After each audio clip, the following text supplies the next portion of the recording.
good luck. But try to be smart with it. We've had plenty of conversations with the training staff and putting me in the best possible situation to succeed for myself, and then try to help the team as well. So.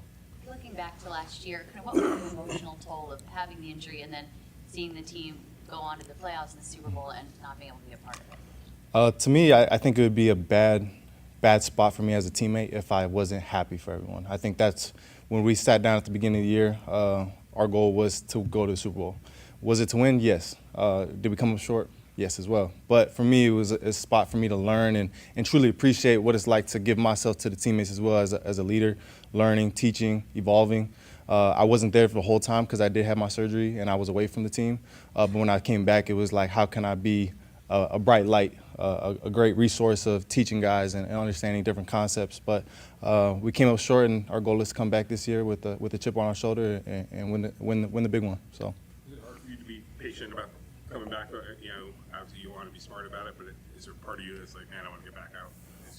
How do you balance that? Well, as a competitor, I would love to say like I want to be out there right now. As my knee goes, like it's just a slow progression. So, you have to hit the stages and check off the stages and check off the boxes before you move to the next one. But I do wish I was out there right now, and I can't wait to be back out there. I tell the guys that all the time, but being patient is a big part of this process for sure. What do you know about Nick Sorensen, and what do you like about him as a coach? It seems like he has a lot of support from the players right now. Oh yeah, no, definitely. It's honestly, coming in, he's been already in the meetings, so it's not like he's just a fresh face, new face. He knows what the system was. He's been in it with the Miko as well, so he really understands what we're trying to accomplish. Yes, he makes tweaks here and there and knows what we can do, but I think the good thing is his energy too. Like it's very the Miko style. I'm not saying they're two different coaches, but at the end of the day, it's same system, philosophy, and the way they teach is a very competitive, energetic way, and that's something I appreciate about him for sure. How do you go about when you can't do everything physically you want to do to get ready for the season? How do you mentally try to get yourself ahead of the game so that when you step on the field next time you're a better player? The amount of film I watch is, I'd probably say, second to none. That's one thing I just pride myself on is just, I wasn't the most athletic person, so being one step ahead in the film-wise and on the field, it's all a mental game to me. So really just taking all these reps that these guys are getting, put myself in the position, what I would do different, what I would do to emulate some other guys that have made great plays during camp. I've watched George Odom go out there, Jair Brown, like the plays that they make, how can I make those plays? Or how can I learn from their game? Or how would I change some stuff? But for me, it's just being a student of the game and really learning and evolving and trying to be the best version of myself to help this team. So. You've been able to add more upper body strength, even though you're obviously rehabbing the knee.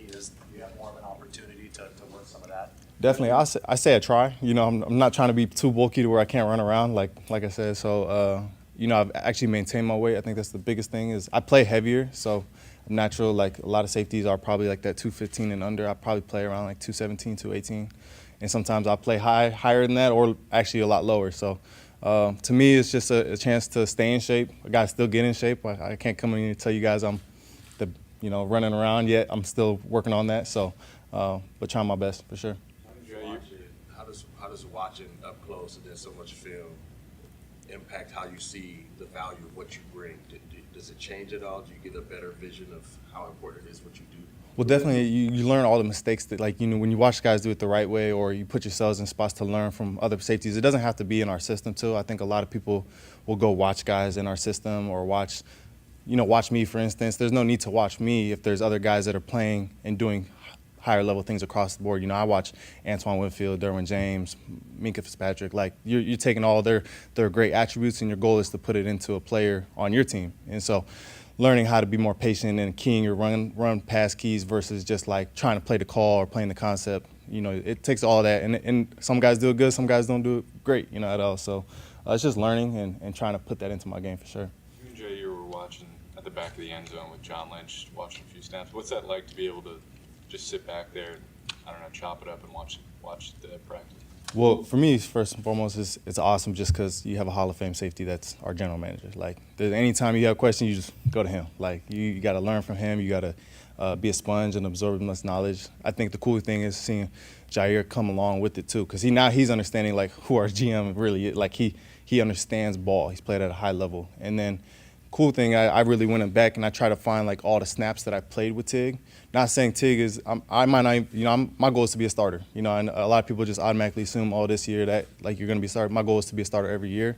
It's a mindset, but you have to earn it. And so I'm in a position where I'm coming off injury. It's not just earned, so I have to, or it's not given. I have to earn it as well. But I'll go watch the plays with me and Tig and see how we work together. We've only had limited snaps preseason or a couple in the regular season, but it was something that I want to know how Tig thinks, how he looks at stuff. So it's really cool that he came back there today and watched and kind of looking at how we would see things on the field. So. And what have you seen from Jair's development over the last year? Oh, amazing. For a guy to come in as a rookie and the light is never too bright for him. I think what he did in the Super Bowl and what he did leading up into that has just been amazing. So. What do you see in Mustapha, the rookie? Beefy, man. That dude is just like outlift everyone. It's like he's like a mini Dre. How they just walk around with this presence, but twitchy, athletic, smart, and a guy that's really just about his business and gets things done. So. When you are back there with John after individual plays, does John notice something and point something out to you that kind of furthers your education as a safety during practice? I think it goes both ways. For me, it's like I'm learning because as a GM, you have to know both sides. You have to know the offense and the defensive call. And he's wanted to see where the concepts and where the scheme hits and misplays and where it helps us in our defense. So we will talk about certain stuff, or we'll talk about personnel and different things and how to attack certain coverages and stuff. So as much as I try to just absorb as much knowledge from him, like it's really cool. I think a lot of time I'll get into a rhythm last year where I'm playing the call versus what he would like to say, being myself and using my vision, being a very instinctual player and not having to rely on a call. And so that was really cool to have like John in my ear teaching me that and knowing what my strengths are and play to them. So my goal is to go back out there and compete and do my best and learn from John and translate it to the field for sure. So Thanks, Tom. appreciate you guys. Thank you. The George Kittle family, we're with them. Anyone is interested, we'll also have a 49 Pride watch party this year. If you're interested in any of these, myself and Ashley, everyone say hi to Ashley. We're going to come up and go by with the QR codes. You can sign up. Again, all of these are free, so you can sign up and have as much fun as you'd like. All right, turn at the top. How we doing, folks? Anyone interested in signing up?